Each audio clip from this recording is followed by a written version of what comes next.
If you've built an audience but still can't figure out how to turn it into a business that actually pays your bills, this is a great conversation for you to hear. My guest today has helped generate over 84 billion views on YouTube. He's helped MrBeast. He's executive produced The Chosen, the most crowdfunded TV show in history. He wrote the YouTube formula, and he does all of this from a town in southern Utah. I first sat across from him almost 5 years ago when I was brand new to YouTube and had no idea what I was doing, and a lot has changed since then for both of us. His name is Derral Eves, and today we're not just talking about YouTube tips. We're going to go somewhere a little bit different. So Derral, welcome to Better Days. How are you? Great to be here. Thanks so much for being here. So the last time we talked, we went really deep on the algorithm, on the YouTube formula, and all kinds of YouTube tactics, which was a fantastic conversation. But I'd like to go a little bit somewhere different this time, because the question I hear a lot from creators that I work with isn't necessarily always about how to get more views. It's, I have the views, now what? So yeah. I kind of want to start there. So this is something I think about a lot, and I see consistently as I coach creators at Uscreen and even in my consumption as a creator, is this trap where people build an audience, but not a business. They've got views, they've got subscribers, maybe even brand deals, but there's not a strong foundation underneath it. And you've built multiple businesses that are real: Vid Summit, Channel Jumpstart, The Chosen. And you also talk about this line a lot, which is AdSense is just icing on the cake. So for a creator who's got an audience right now, maybe a fitness instructor or an educator with 20,000 subscribers or a yoga teacher with a decent following, and they're trying to figure out how to turn that into something that actually sustains their life, where do you even start building the business underneath that audience? Yeah. So Daniel, when I look at kind of my career, it's really breaks down to understanding, how do we replicate something? How do we sustain something long-term? And that's what I really craft myself in, trying to figure out how to reverse engineer that. And so I want to just do one little correction. I think you said 84 billion. I've done 144 billion on YouTube and another 120 billion on other platforms. And it's not like I'm counting or anything, but I am. But it's like the reality is views are one thing, and when I wake up at the end of the day, or in the morning and go to bed at the end of the day, I'm just thinking about what type of impact can this video or this business have on the world. Is it going to be net positive or net negative?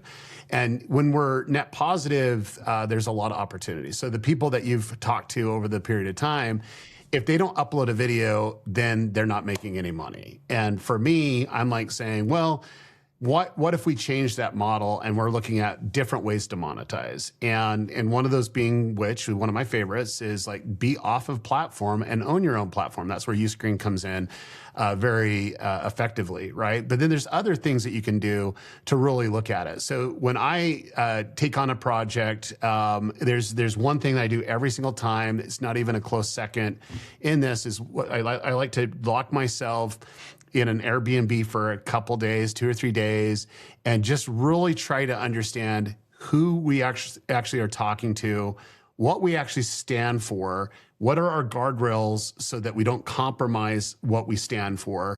And then this is the most important thing, is how do we actually monetize in different ways? How do we actually engage? And so part of that is really breaking down a plan out of the gate of how you're going to interface and activate your viewer to become a fan, and even deeper, which is being a part of a community. So it's like, I want to convert them from a viewer to a fan, from a fan to a community, because communities can actually go on without you. It can be actually more mainstream in a lot of aspects, and do things that you can't do on your own. And so for me, I always look at that, and then really, how do we actually capitalize on the different viewer journey, from a viewer to a fan, and from fan to community, is like, how do we capitalize on that? So for me, I'm always looking at every aspect of it. And like I said, AdSense shouldn't be your only things, or you'll not sleep good at night. You'll have ups and downs and sideways. Instead of saying, hey, this is something that we can replicate. All we need to do is, as new people come in, top of the funnel, i.e. your videos, there's a way for them to connect and go deeper with you. And that's just been the secret sauce that I've been able to utilize, not only with my clients, but also the people that I coach. but more importantly, my own businesses. That's really important for me to have long-term sustainability for that. Has that process for you changed over the years? Because I know right out of school, you had offers and opportunity to go to work for big agencies and do kind of more glamorous work, but instead you chose to stay somewhat local and work on a smaller scale. So I'm curious, that work, I think it was with newspapers and kind of help during that transition when businesses were starting to think like physical to digital and that kind of thing. Was that the same process back then that you just outlined, or has it evolved over the years for you? So I think the thing for me is I like to just kind of look at the world and see how can I achieve what I want to achieve within the parameters that I'm setting. And so when I decided to stay in small town Utah, to be close to family, and I wanted my kids to grow up by their grandparents and then also interact with their cousins, that was really more important to me than going work with some agency, in Chicago or LA where I had both offers from. So when I made that decision, I'm like, well, how do I stay local? And so I actually started my own agency, and the agency was more about website design and getting ranked. And so we just realized, oh, people are a little bit more archaic in this area, and so they're still doing newspapers. And so we actually had a local newspaper, and the whole reason why we did that is because we could sell ads, but then we created that relationship that we could do it on the back end. So that back end was, oh, you need printing services, you want to do your own magazines, you want to do your own marketing per se, or do we want to help you with the digital side as well? And so that kind of led to those decisions. But I think for me, it's more about I always need to be challenged, and for me, a challenge is like seeing this opportunity that was online, and I'm like, how do I maximize that in just where I live? Because most of my clients started local, and I got a great reputation, and I was like Chamber of Commerce president, and I was a part of the Rotary Club or whatever. But people in my area it was so hard to convince them of the value that I brought, just because they just, it's a small town. Like, I don't get this internet thing or whatever. And so for me, it was more, doing really good and then getting that referral. And I've never advertised for myself, and I've always just been out there with referrals. So the referral brings other referrals, which brings other referrals. And before you know it, I was outside. I had a referral in Australia, and I did a really great job for that company in Australia that led to a client in Canada, that led to a client in Switzerland. And so I was like growing a name internationally, and I didn't have to rely upon the brick and mortar here. And so it got to a place where there was decisions to be made, and this is all around YouTube, because when I saw YouTube, I saw the future. I saw where things were going to go. And that's one thing that God's given a gift for me, is I can kind of anticipate where things could be. And so I just locked all in, and everything that we built, it's like, oh, okay, this is interesting, but this is where we need to be, and really pivoted. And I think that's where most people struggle, is they get into a rhythm and they're happy with that rhythm. And then they're like, oh, we want more. And I wouldn't say hit the threshold, but it's not really pushing them to take it where it needs to be. And for me, for the right opportunity, I'm willing to burn the boats and put it all in to get me where I want to be. And realistically, YouTube was that for me, because early on, all I wanted to do was make Super Bowl commercials. And I was obsessed with marketing. I got my degree in marketing and advertising. That's why I had those job offers for those agencies, is because those are agencies that were doing Super Bowl commercials. But when I really got to the root of what I wanted to do, and this is where I am the happiest, is I wanted to create content that people would talk about, not just watch. That they would not only talk about, but they would reflect on, oh, that was a really cool, or I really like this, or they start to internalize, man, it made me want to be better, And so for me, whether it's education or inspiration or even just entertainment, it's like I want to create content that people will say, do you know what? I feel like like fulfilled. And I want to share it with other people that would like it too. And so once I was able to come across that, it's just like I knew basically all the skills that I've developed over the period of time, what I was good at, which was I can get eyeballs on things and then convert that eyeballs in sustainable money that we can come back and grow and do things if you treat it like what I believe that it is, which is this opportunity to do more than just get a view. It's an opportunity to take them on a journey with you if you allow them. And so it's just creating those opportunities to give them permission to go deeper with you. You've mentioned already a couple things that I think lead perfectly into my next question, which is you talked about the importance of community and loyalty, and you've also hit on the wanting to create or be a part of creating content that makes people think, that makes them feel something or lead into life a little bit different than they did before, which makes me want to ask you about The Chosen, because I think what's been done there and your impact on that is probably a very underappreciated model in the creator economy specifically. So maybe not the way you expect, but I don't necessarily want to talk about the show itself, but that model underneath, because I think it's a really important case study that people don't fully appreciate. Like, you took a 19-minute short film, got SEC approval for equity crowdfunding, which then broke the all-time record with, I think, over 16,000 individual investors, and built something that's now been viewed well over 500 million times. It's probably over 1 billion if I had to guess. But I think the brilliance of this, and I think this applies to anyone maybe building out there, is that you didn't treat those people like customers. You treated them like partners. They promoted the show as if it was something that they were a part of, because that story is so much bigger than any individual. So how do you take that principle, making your audience into partners and part of something bigger rather than just consumers, and apply it to someone who's operating it at a significantly smaller scale? Yeah, so I mean, we could talk in depth on The Chosen. Our brand that we've created, it's been 8.5 years ago, is one of the most recognizable brands in the world right now, and it's really cool to see. And then two, at the same time, I was building another audience. It was helping a YouTuber that had 4 million subscribers, and now it's the biggest YouTuber of all time. So it's like been able to be behind and strategize some of the biggest audience developed campaigns in the last 10 years.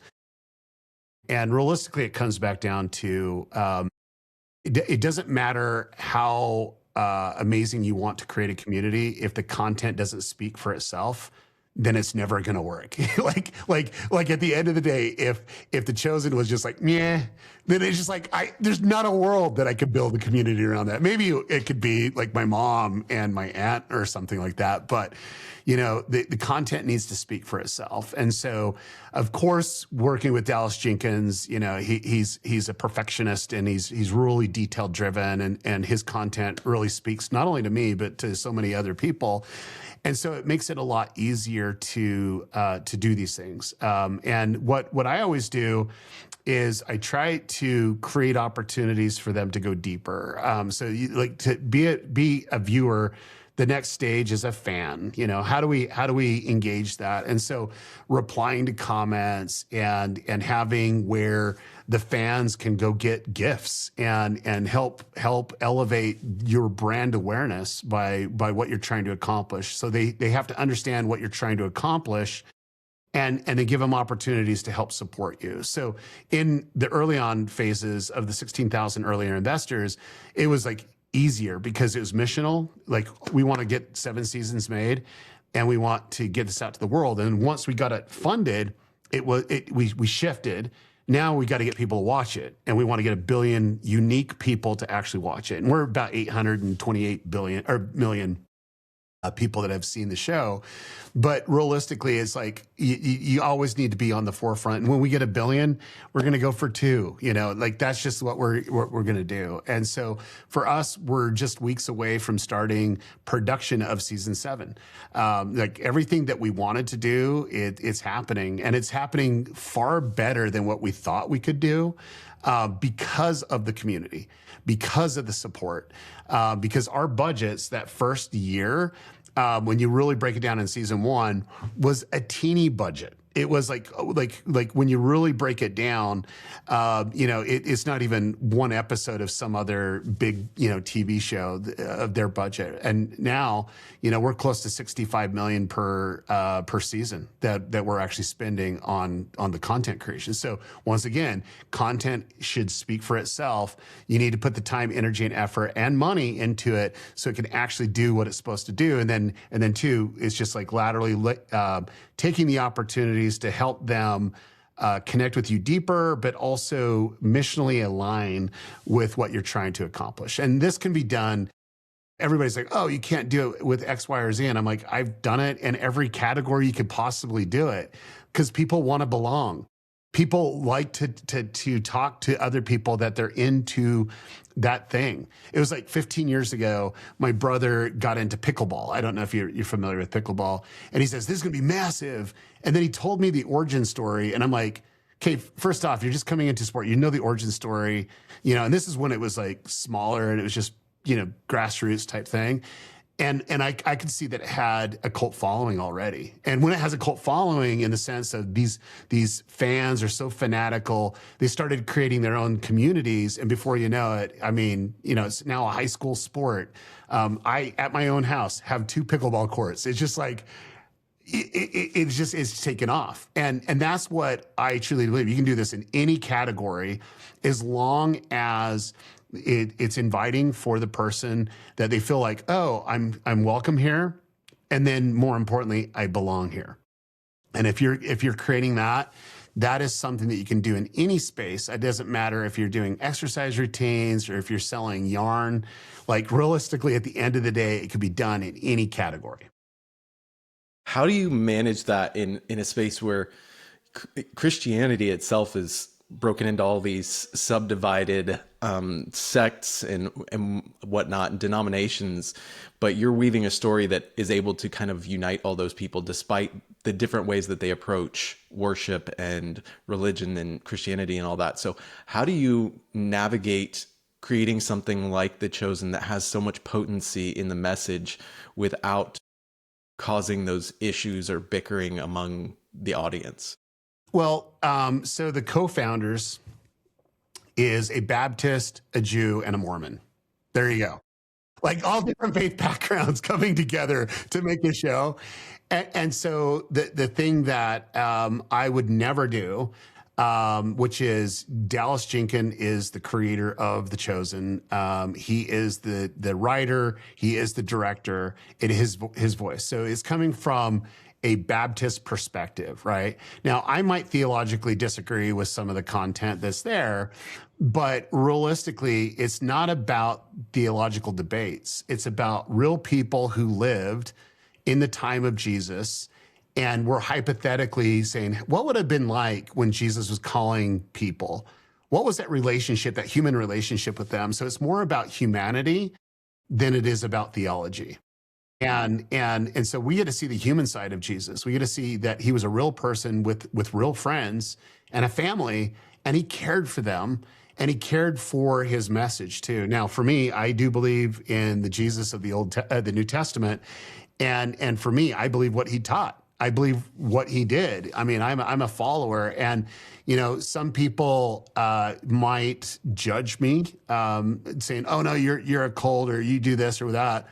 But I'm okay with it because God and Jesus knows my heart. Like at the end of the day, and they know that I'm devout, and I will read, I will pray, I will learn and grow. And so for us, one of the components that you look for is that you're going to have haters. And when there's haters, there's the opposite side. So it's polarizing, right? But you have the haters, and you'll actually have the people that just really love you. Realistically, The Chosen has done more, I believe, for building bridges between different faith backgrounds, because they can't agree on the Jesus of Nazareth. They can't agree on what Jesus taught. Now maybe everything after he left and all that theology that came down after, maybe that's something that's, could be disagreed upon, but we're not covering that. We're just actually covering, going into we're just season 6 is the crucifixion and season 7's the resurrection, and then we're going to take a period of time off and then we'll do Acts because you got to do Acts. You just have to do Acts. You got to do Paul. Like, come on. Why wouldn't you want to do Paul? And so like for me at the end of the day, I think there's a lot of commonality. And then 2, we'll embrace the hate. And if one thing that I could say, and this is like happened early on, Daniel, and I really love this, it's like we did our pilot episode as that 19-minute video that Dallas made a short film for his church around a Christmas theme, which was the shepherds of their interaction of witnessing the birth of Jesus Christ. And we had a 2-hour rant from this lady of how Dallas Jenkins, the creator of The Shepherd, is a antichrist.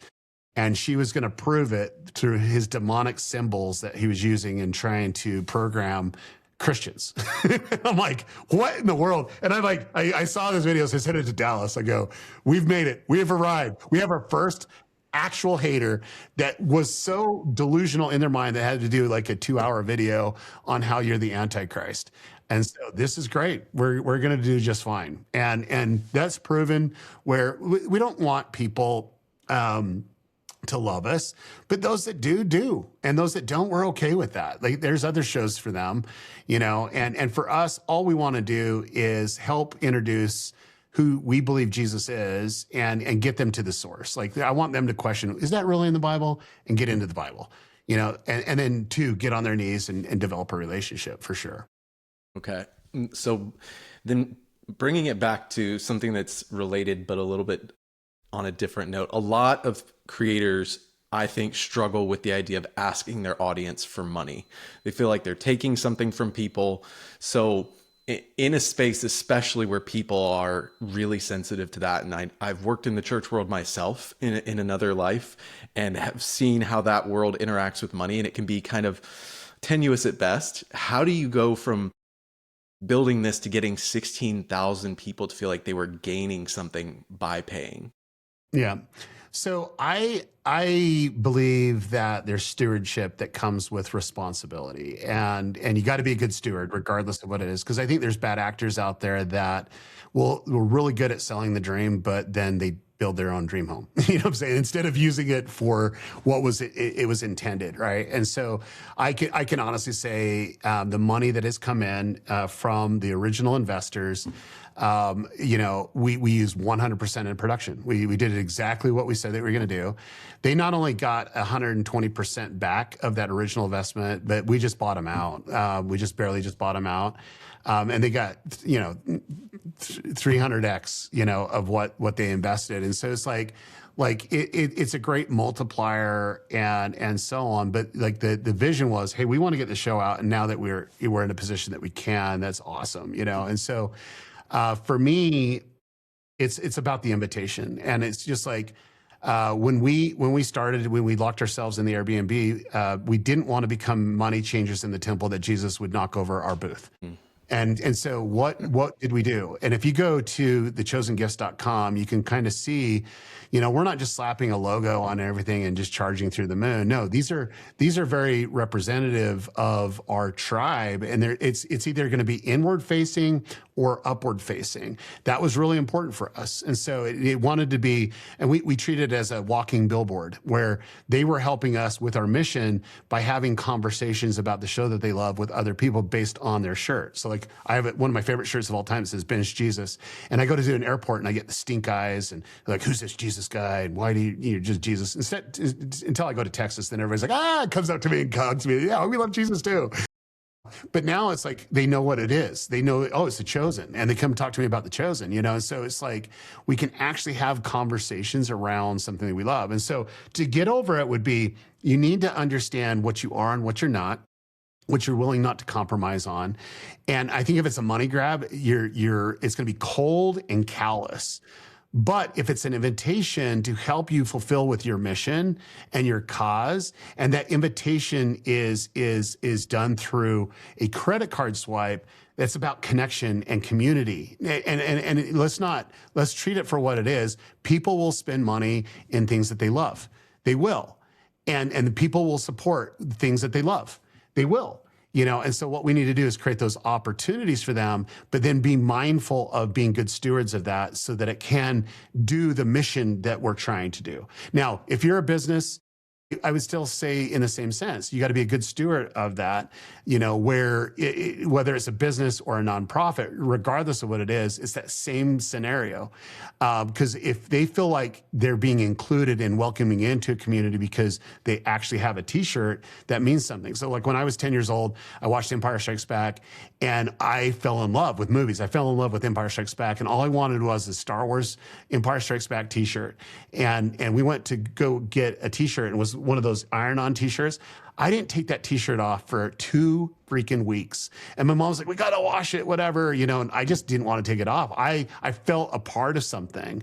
And that's what you're doing is like when people have that, they feel a part of something, it means something to them. And then that's where I feel like it's a meaningful product that will amplify what you're trying to do instead of just being a money grab. So zooming out a little bit and kind of going back to something we talked about earlier, I know that I think you told a story when I was in one of the channel Jumpstart cohorts about how you would take old VHS tapes and record commercials as a kid onto tapes. I think for some reason, I specifically remember you talking about maybe a Wendy's commercial. I don't know why that specifically stuck out in my memory, but you've been doing that for decades. And as you mentioned, you had these offers in Los Angeles and Chicago, and you turned them down. I think because at the time you'd just become a father, and you and your wife started this business from nothing in Southern Utah. And so I'm curious, looking back on that now, what did saying no to that maybe larger agency life cost you? But what did it give you that you couldn't have gotten any other way? Well, so I appreciate the question. I think that if anyone thinks that by not taking a path, it's going to cost you something, I think you need to reevaluate your life. I think what you need to look at is like, what does it offer you? So it offered me freedom, freedom to create at my own pace in my own way. And then two, connection with my own family. Like I could create my own universe and how our family would interact and engage. And so for me, I always look at that, and I'm not motivated by money. Like money does not motivate me at all. The glamour and the spotlight, I don't really care for it. I could literally elevate myself with everything that I've done and be in a position to say, hey, look at me.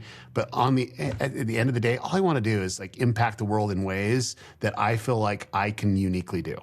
And for me, I don't want the distractions. I don't need the distractions. And so to answer that, it's like, I think for me is, we felt like we made the right decision for what we were doing at the time. And then personally, that came through prayer. That wasn't just me waking up one day and say, oh, this is what we're going to do. Like we actually prayed about that, because I would literally supersede my own interest if God wanted me to go to those towns and those agencies. I would have done it, because I don't know what he wanted me to do with that, but I felt very adamant, my wife did too, that, you know what? We could figure it out. Now, what you don't know was she didn't want me to be self-employed at all. She used to work at a bank and seeing these owners come in and trying to make payroll, and she didn't want that lifestyle. And she's seen people, go belly up. And I told her, I says, look, I want to start my own business, and it just freaked her out. And I says, look, if you don't want me to do it, I won't. And that's one thing I can honestly say. Like, if it's going to cause disruption between us, I'll go get a steady 9-to-5, whatever that is. I'll do that. And she thought about it. She goes, I don't know if I can do that. I'm going to just pray about it. And I can honestly say, Daniel, she got on her knees and prayed, and she got an answer that I needed to go create this company, and then she was going to be there, help supporting me in every way possible, right? And she has never complained. Not even once. And that's since 1999. And I'm telling you, we've had some rocky times. It's like, I don't know where the next like we were the the business owner that was freaking out, because of money or whatever it is. but she has never complained. And so for me, that's the right decision, is we did it together, and we're enjoying the fruits of that as well, and we've been able to really impact the world in ways that that we couldn't in otherwise. So there was another big thing that happened too, which is sometimes God kind of causes us to reevaluate. And we had it was about the same time that YouTube was coming on. It was 2005. I just discovered it, and I made a decision in 2006, 2007 to start using video, because I'm like, every website needs a video because it has this little embed thing, and it's an easy way to communicate. It was like pre anything that was happening.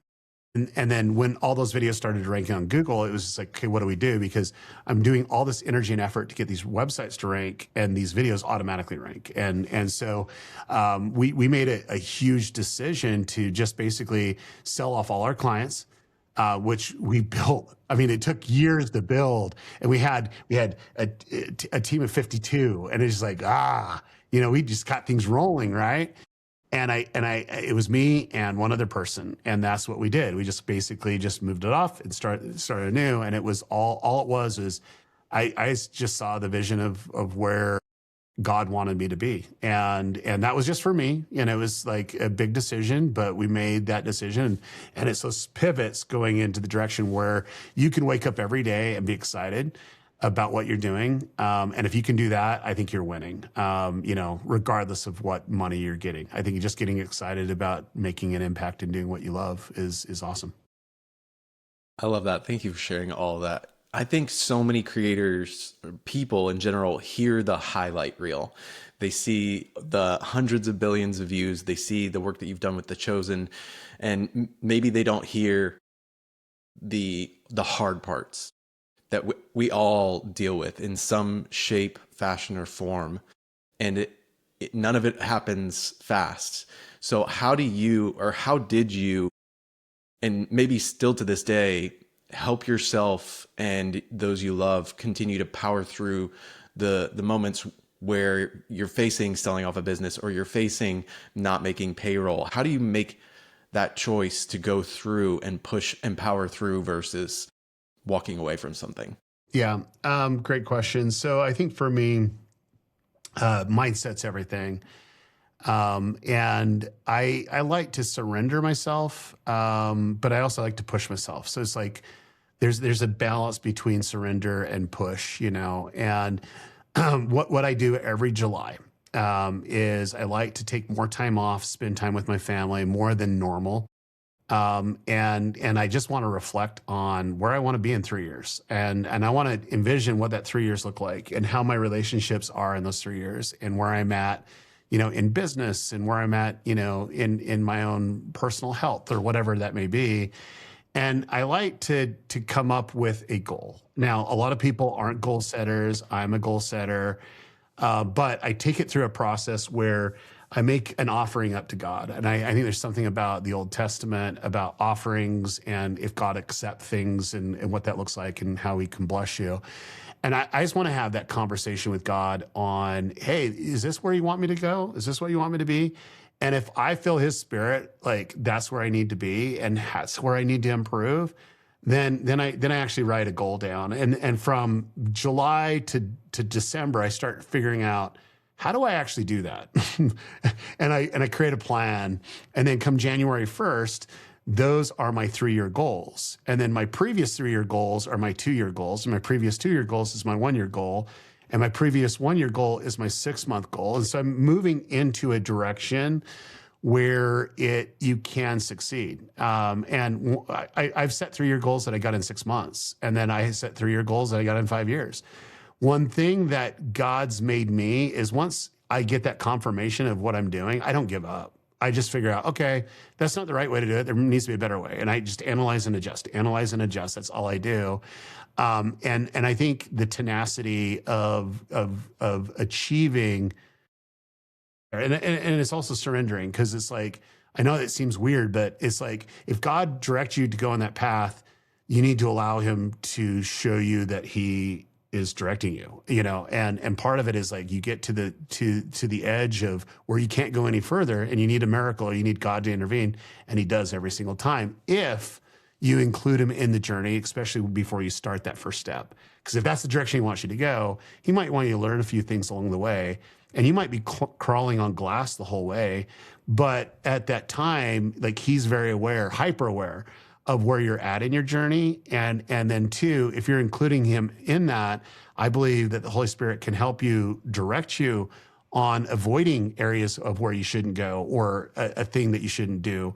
And it'll get you more in line with that. And so for me, that's been probably the best, personal advice I've ever got. The best advice I ever had is understanding that component where you allow God in every aspect of your life, not just your spiritual life.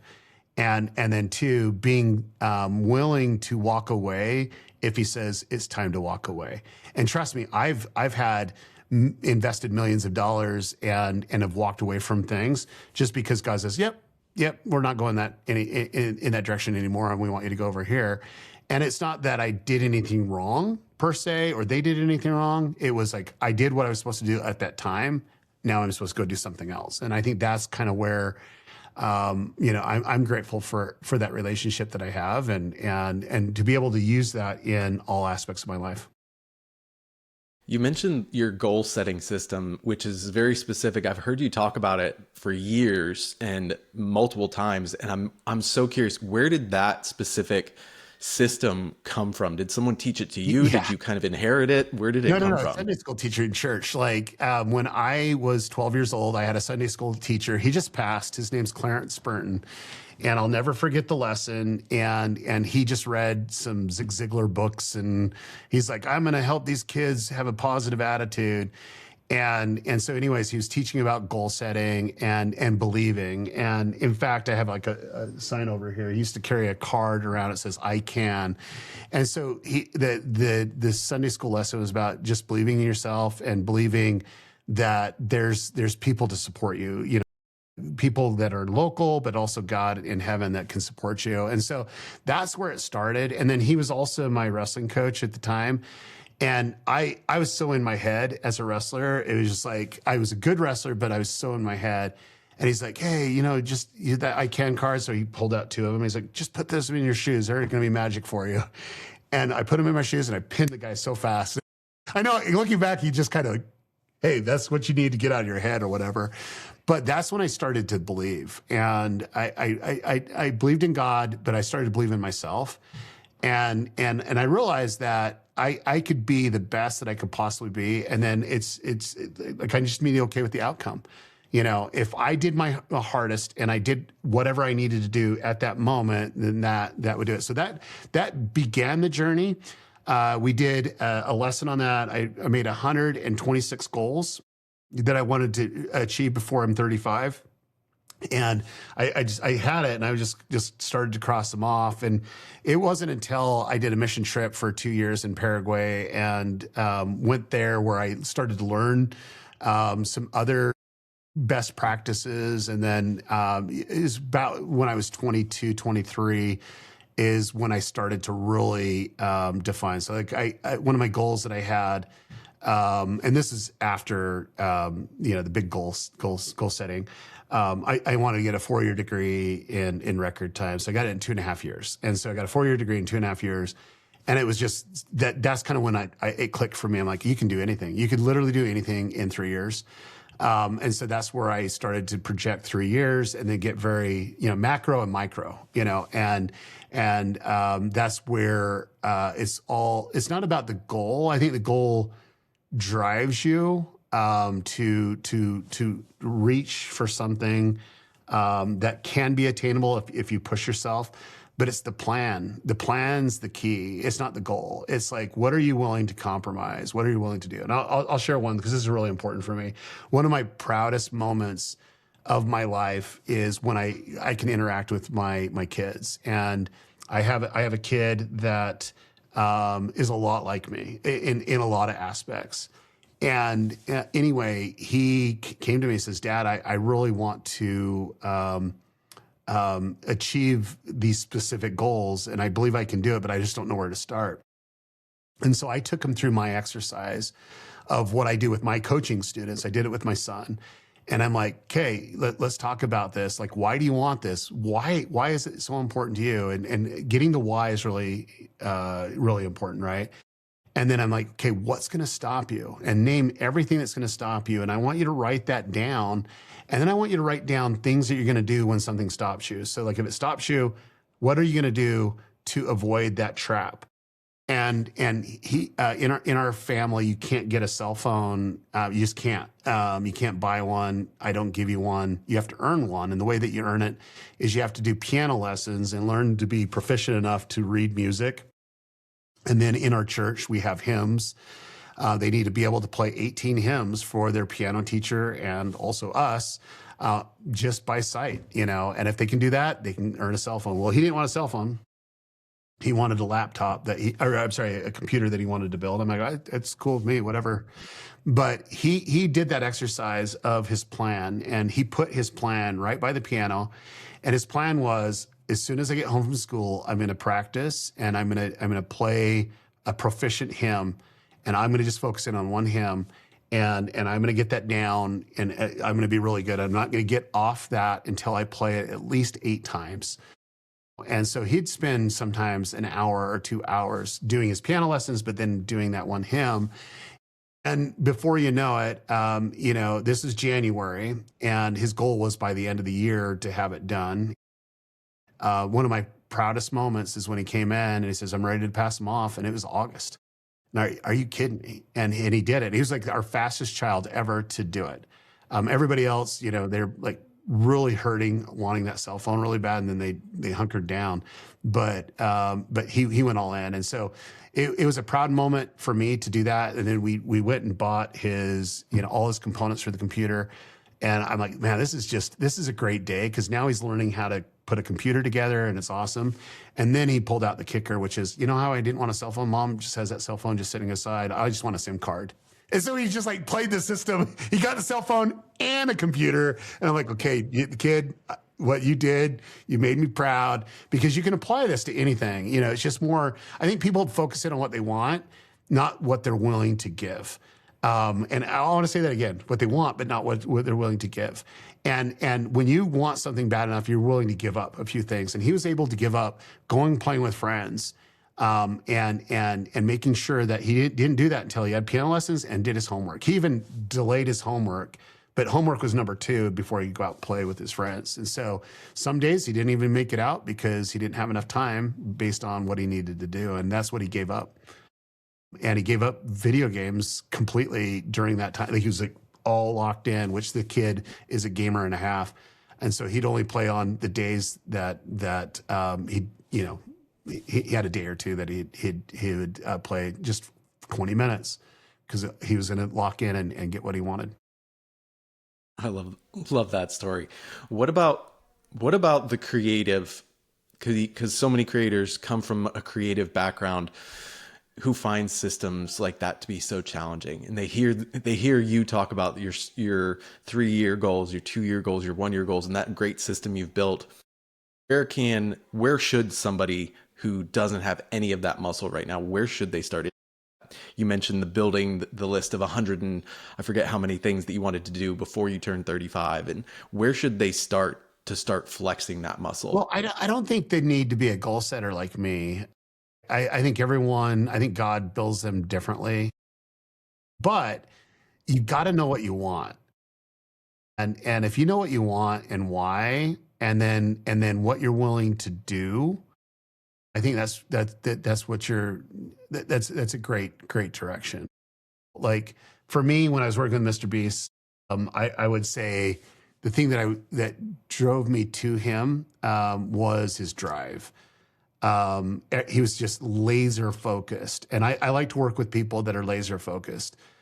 He did have a goal, and he achieved his goal, and it was a very lofty goal. Most people say it, but they don't ever, they weren't willing to give up the stuff that he was willing to give up to get there. But I would say you don't necessarily need to be goal setting, but you need to be know exactly what you want to do, and why you want to do it. And if it's just like, I want to entertain people, I don't want people to laugh. Well, why do you want to do that? I think you got to go deeper than that. And then that's where it's more elevating kind of your value proposition that you're able to do. And then the only other thing that I would say that you would need to do, the muscle that you would need to flex, which should be consistent. Whatever you're doing, be consistent in it. And so let me give you 2 examples. I am a huge Christopher Nolan fan. Like, I love every one of his movies. There's not even a close second. I'm so excited. I bought my ticket a year in advance to go to Odyssey because I just know he's a great filmmaker. Both the Nolan brothers are great filmmakers, you know, from my point of view. And I know that he's going to go above and beyond, and he's not going to skimp around it. Like, it's going to be really solid storytelling and not just spectacle. Storytelling is deeper than the spectacle kind of adds to it. And so I'm a huge fan of that. And then too, like, just the movie Hail Mary came out. I'm always skeptical when I read a book and it's so amazing. And when I read Hail Mary, Andy Weir has crushed it. Like, he brings in science in a way. I'm a science nerd. I love space. I'm a space nerd. So I'm gonna read the book. And I was just really apprehensive because there's been so many book adaptations into movies and television where they just totally missed the mark. And I went and watched a film, and I can honestly say it's one of my top 10. Like, it's not even, it is one of my top 10. And why was it? Is because it didn't disappoint. It actually enhanced what I loved about the book in ways that I didn't even know that it could. And it was a solid movie. And so, did I not only buy a ticket for myself, but my whole family? I did. Did I buy it for people that I love? I did. I wanted them to see it. So I'm all purchasing for it, right? Did I buy the book for my daughter before the book came out? Because it says at least one of these will be good, and I know the book will be good. I did.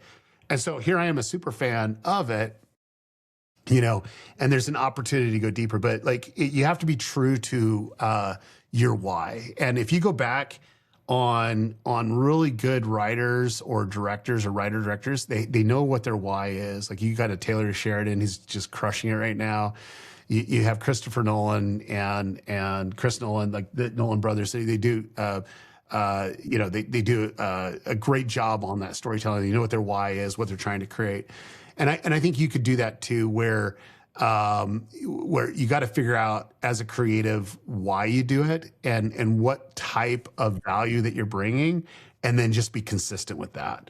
And I think that you'll be able to achieve whatever you want with that. And this will be my last question. What does it look like day to day for you to be at peace with where you are and continue to always be pushing? So I had a call with my business coach. So we have a business coach with The Chosen. It's a very complicated company because we have so many employees, and it's just always trying to improve on it. And when we first hired him, it was like 5 years ago, he came on and he did an assessment. They do what they call 360, where they try to understand your makeup, like where it's at. And he goes, I've been doing this for 30 years, and I've never seen 2 founders have what you and Dallas have. You will chew people up because you're both so freaking intense. And so we need to just make sure when you're building, your team, that you're more sensitive to what they need. Because both Dallas and I, we don't care for the accolades. We don't care for the haters. Like, we don't give a lot of time. But then too, we don't celebrate. Especially me. He celebrates a little bit more than I do, but I don't even know what that means, because it's just another step closer to what I want to become, you know. And for me, I've had to learn to slow down a little bit and take times to celebrate, and refocus. But the reality is like, if I didn't have a why, and I didn't know why I would get up in the day, I don't know if I could do it. Like, I just don't. And so For me, my wife and I, we own 13 businesses. And if you looked at my schedule, it is freaking nuts. And I'm excited about it. Like I get up and I'm just excited to be alive and to get things done. And I think the reason why I'm excited is because I know my why. And then two, when you're not chasing something hollow, money or fame, and you want to have impact, then the impact is the sweeter moments. And so I would say that I do celebrate when I read these moments of impact, like how I changed somebody's life or how this content changed their life. And it kind of puts fuel in my tank and it makes me want to do more. And I do, like right now, I'm just trying to figure out, okay, I'm getting older and how do I have generational impact? It's not handing money down to our kids. So my wife and I started a nonprofit this last year and we're creating feedback loops that the money comes into the nonprofit and the nonprofit goes out and does its mission and go from there. And so I'm all trying to figure out how to impact the world when I'm moved on in heaven, you know? And so it's like, I think at the end of the day, it's like, if you can wake up and be connected to your why, and then really be aware that you're not doing it for yourself, you're doing it for something bigger. I think it's just easier to endure those hard times, and you're willing to do what's necessary because it is impacting the world in ways that that God is using you. So, Derral, thank you. That's the simplest version. Thank you so much for everything you do. As someone who's benefited from it, who has learned from you more things than I can possibly count. Thank you for trusting me with your time. Thank you for everything that you give to the world. And before I let you go, where can people connect with you online and find what you're working on? yeah, just on social, Derral Eves, DerralEves. I'm pretty much on every social platform. I really do like more Instagram and X, you know, to communicate. So if you want to reach out or if you want to look at my coaching, it's channeljumpstart.com. And so I can go deeper with you. So. And as a Channel Jumpstart alumni, highly, highly advocate for that because it is a wonderful, fantastic program. And it's why I've been able to help you screen in that sense. And it's just a great program that'll push you and you'll learn and grow in more ways than just building a YouTube channel. So if there's one thing I'm taking from this conversation, it's that people who build something that lasts are the ones who build it really around people and not necessarily metrics. And they give it the time it deserves to become what it's supposed to be. So send this to someone you think might need to hear it right now, and we'll see you in the next one.